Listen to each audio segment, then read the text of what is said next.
Welcome to the deep dive. We've had a ton of requests for a deep dive on sleep deprivation, so get ready because we're about to uncover the real cost of those late night Netflix binges. And trust me, there's a lot more to it than just feeling a little tired the next day. Okay, I'm intrigued. Lay it on me. Let's set the scene.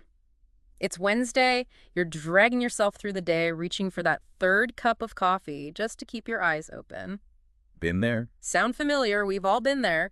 But what most of us don't realize is just how much that lack of sleep is affecting us, and not just in the I need another coffee kind of way. You're telling me. It's actually pretty shocking when you look at the research. Did you know that going 24 hours without sleep, just one full day, is cognitively comparable to being illegally drunk? Whoa, seriously. I knew being sleep deprived wasn't great, but I had no idea it was that bad. So that foggy feeling, those mental lapses we get after pulling an all-nighter? Your brain's basically operating with a blood alcohol level that's over the legal limit. Okay, that is definitely making me rethink that extra episode before bed. So it's not just about feeling a little sleepy. Our brains are actually taking a serious hit when we don't get enough sleep. A serious hit is putting it lightly. Sleep deprivation really throws a wrench into your brain's ability to function properly.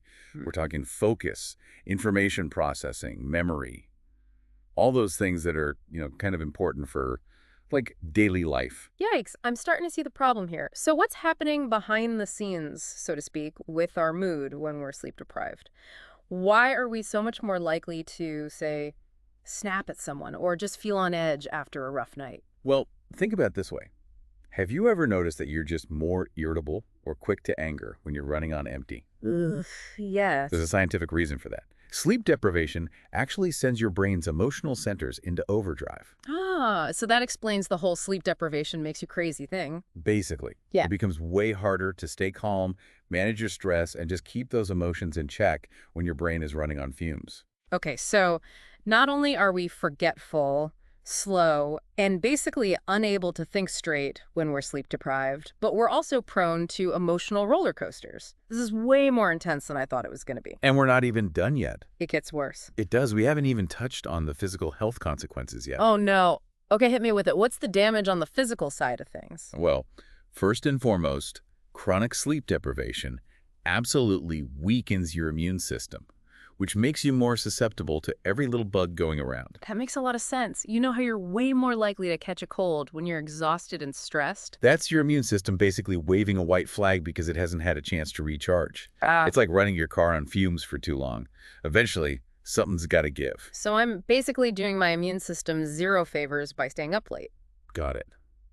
Are we talking just colds here, or are there more serious risks when it comes to long-term sleep deprivation?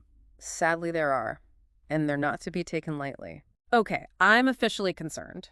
What kind of health problems are we talking about here? We're talking about an increased risk of some serious conditions, heart disease, diabetes, even stroke. Mm. All of these have been linked to chronic sleep deprivation. Whoa. Okay, this is way heavier than I was anticipating. I had no idea the connection was that strong. And to think, most of us just brush off sleep deprivation as part of life. Exactly. And it's not just those major health risks we need to be worried about. Let's not forget about the link to weight gain. Okay, now even I'm surprised. Sleep and weight gain, that's a connection I haven't heard before. Tell me more about that. Sure. So when you're sleep deprived, your body craves quick energy. It's like your internal battery is running low, and it's desperately searching for the fastest way to recharge, even if it's not the healthiest option in the long run. So basically, lack of sleep is sending us straight to the drive-thru for that sugar rush. Pretty much. Your body wants a quick fix to stay awake and alert, even if it means reaching for sugary snacks or unhealthy foods. And it's not just about those food choices either. Sleep deprivation messes with your metabolism in some pretty significant ways, making it harder to lose weight and maintain a healthy weight in general. This is starting to feel less like a deep dive and more like a public service announcement for Uh, getting enough sleep. Maybe it is. But hey, if it gets people prioritizing your sleep, I'm all for it. Me too. Honestly, this is eye-opening stuff. I had no idea the consequences were so far-reaching. It's one of those things that doesn't seem like a big deal until you really start to dig into the science. Exactly. And to really underscore just how crucial sleep is for our well-being, I want to bring in the insights of a leading sleep expert, Dr. Sarah Mitchell. She emphasizes that sleep is literally our body's natural way of restoring and repairing itself. When we don't get enough sleep, our bodies simply aren't able to complete that critical maintenance. which makes perfect sense, right? It does. We wouldn't expect our phones to function properly without recharging them every night. And our bodies are really no different. Right. We need that downtime to allow our systems to recharge and function at their best. Exactly. Sleep is not a luxury, it's a necessity, just like eating healthy and exercising regularly. Okay. We've covered the scary side effects of sleep deprivation, which, let me tell you, are way scarier than I initially thought. But what can we actually do about it? I don't know about you, but I'm feeling exhausted just thinking about all this. So let's shift gears here and talk about some practical tips for actually getting better sleep. So for those of us who still find ourselves staring at the ceiling at night, even after making all these changes, are there any other tricks we can try? There are, actually. A lot of people find that deep breathing exercises or meditation can be really helpful for calming the mind before bed. Okay, yeah, I can see how that would work. Even simple things, honestly, like counting sheep, they sound silly, but No, no, I get it. they can actually work. Distraction is key, right? Exactly. The key is to just kind of quiet those racing thoughts that keep us up at night. Sometimes just shifting your focus away from whatever's keeping you up can make all the difference. That makes sense. So we've covered a lot of ground here. Consistent sleep schedules, calming bedtime routines, cutting back on caffeine and alcohol, being mindful of naps, optimizing that sleep environment. It's a lot to take in. But are there any common misconceptions about sleep that you hear all the time? Things that people think are helping them sleep better but are actually making things worse? Oh, absolutely. Yeah. One of the biggest ones I hear all the time is about napping. Naps. What are you going to tell me I have to give up my afternoon nap? I would never. Naps can be great, but it's all about timing.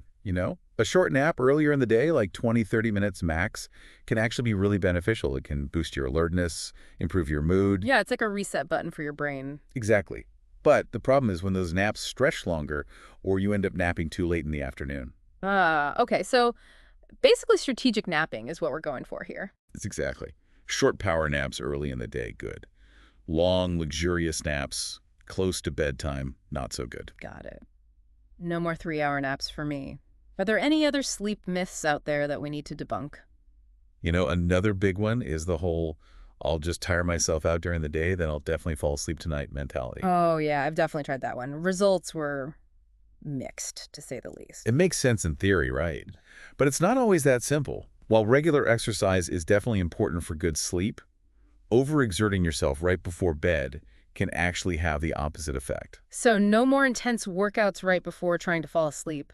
Ideally, no. It's best to Yeah. finish any strenuous activity at least a few hours before bedtime. Okay, that's good to know. So what about those of us who, we've tried everything, right? We've got the cool dark room, we've ditched the afternoon coffee and the late night wine, but we're still staring at the ceiling at 2 a.m. What do we do then? Well, first of all, if you've given all these strategies a good try and you're still struggling, it's always a good idea to talk to your doctor or a sleep specialist. Makes sense. Rule out any underlying issues, right? Exactly. Because sometimes it might be something more than just needing to tweak your sleep habits a little bit. Yeah, there could be some other factors at play that we don't even realize. Right. But for most people, honestly, just incorporating these simple tips into your routine like we've been talking about, it can honestly make a world of difference in your sleep quality.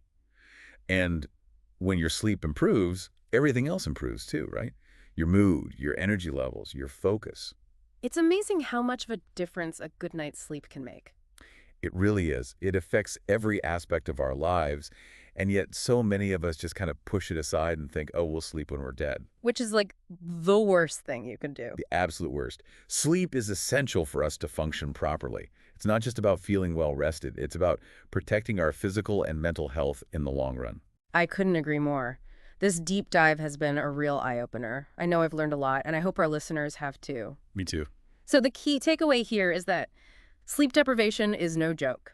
It's not something to be worn as a badge of honor. Right. It's not about bragging about how little sleep you can get by on. Exactly. It's about making sleep a priority, understanding the real cost of not getting enough, and then taking actionable steps to improve those sleep habits. And you know what? It doesn't have to be overwhelming either. Right. It's about those small, sustainable changes that add up over time. Like maybe you start by just dimming the lights an hour before bed tonight, or skipping that second cup of coffee after dinner. Exactly.